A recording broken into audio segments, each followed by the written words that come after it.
ನಿಮ್ಮನ್ನು ಬಿಟ್ಟು ಹೋಗಿರುವಂಥ ವ್ಯಕ್ತಿ ಈ ದಿನ ನಿಮ್ಮನ್ನೇ ನೆನೆಸ್ಕೊಂಡು ಗಿಲ್ಟಿಯಾಗಿ ಫೀಲ್ ಆಗ್ತಿದ್ದಾರಾ?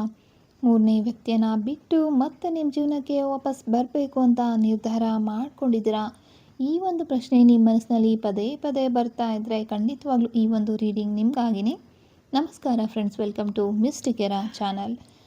ಮೂರನೇ ವ್ಯಕ್ತಿಯನ್ನು ಬಿಟ್ಟು ನಿಮ್ಮ ಹತ್ರ ಅವರು ಓಡ್ ಬರಬಹುದಾ? ಕೊನೆಗೂ ನಿಮ್ಮನ್ನೇ ಆಯ್ಕೆ ಮಾಡ್ಕೋಬಹುದಾ?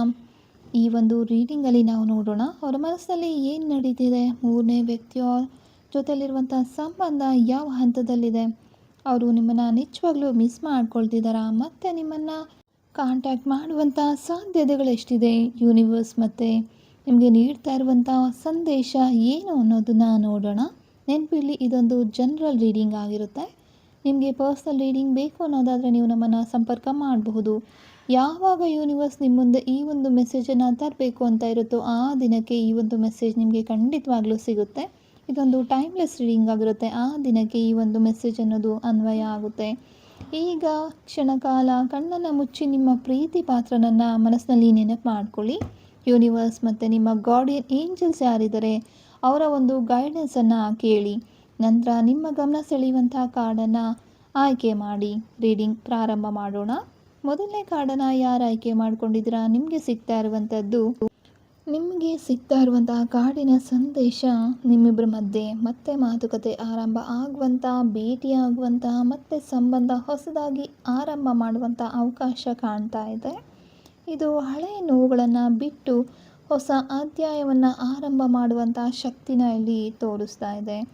ಆದರೆ ಈ ಕಾರ್ಡ್ ಒಂದು ಗೈಡೆನ್ಸ್ ನೀಡ್ತಿರೋದು ಏನಂದರೆ, ಯಾವುದೇ ವಿಷಯವನ್ನು ಬಲವಂತಾಗಿ ನಡೆಸಬೇಕು ಅಂತ ಪ್ರಯತ್ನ ಮಾಡಬಾರ್ದು. ಸರಿಯಾದ ಸಮಯ ಬಂದಾಗ ಪರಿಸ್ಥಿತಿಗಳು ಉಂಟಾಗದೆ ನಿಮ್ಮ ಪರವಾಗಿ ಬದಲಾಗುತ್ತೆ. ಮೂರನೇ ವ್ಯಕ್ತಿಯ ಒಂದು ಪ್ರಭಾವ ನಿಧಾನವಾಗಿ ಕಡಿಮೆ ಆಗ್ತಾ ಹೋಗುತ್ತೆ. ಅವರ ಹೃದಯದಲ್ಲಿ ನಿಮ್ಮ ಮೇಲಿರುವಂಥ ಒಂದು ಭಾವನೆಗಳು ಏನಿದೆ ಅಲ್ವಾ, ಮತ್ತೆ ಸ್ಟ್ರಾಂಗ್ ಆಗ್ತಾ ಹೋಗುತ್ತೆ. ಸರಿಯಾದ ಸಮಯದಲ್ಲಿ ಅವರು ನಿಮ್ಮ ಜೊತೆ ಮತ್ತೆ ಕಾಂಟ್ಯಾಕ್ಟ್ ಮಾಡುವಂತಹ ಸಾಧ್ಯತೆಗಳು ಕಾಣ್ತಾ ಇದೆ. ನಿಮ್ಮನ್ನೇ ಆಯ್ಕೆ ಮಾಡುವಂತಹ ಸಾಧ್ಯತೆ ಕೂಡ ತುಂಬ ಜಾಸ್ತಿ ಇದೆ. ಆದರೆ ಎಲ್ಲವುದು ಡಿವೈನ್ ಟೈಮಲ್ಲಿ ನಡೆಯುವಂತಹ ಸಾಧ್ಯತೆಗಳು ಕಾಣ್ತಾ ಇದೆ.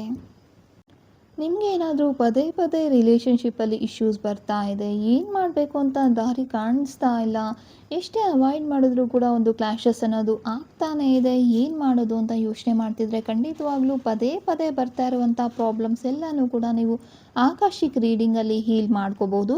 ಅಥವಾ ನಿಮಗಾಗಿಯೇ ಕಸ್ಟಮೈಸ್ ಆಗಿ ಮಾಡಿರುವಂಥ ಒಂದು ಕ್ರಿಸ್ಟಲ್ ಕೂಡ ಸಿಗುತ್ತೆ ನಮ್ಮ ಕಡೆಯಿಂದ. ಅದರಿಂದನೂ ಕೂಡ ಈ ರೀತಿ ಪದೇ ಪದೇ ಒಂದು ರಿಲೇಷನ್ಶಿಪ್ಪಲ್ಲಿ ಇಶ್ಯೂಸ್ ಬರ್ತಾ ಇದೆ, ಜಗಳಗಳಾಗ್ತಾ ಇದೆ,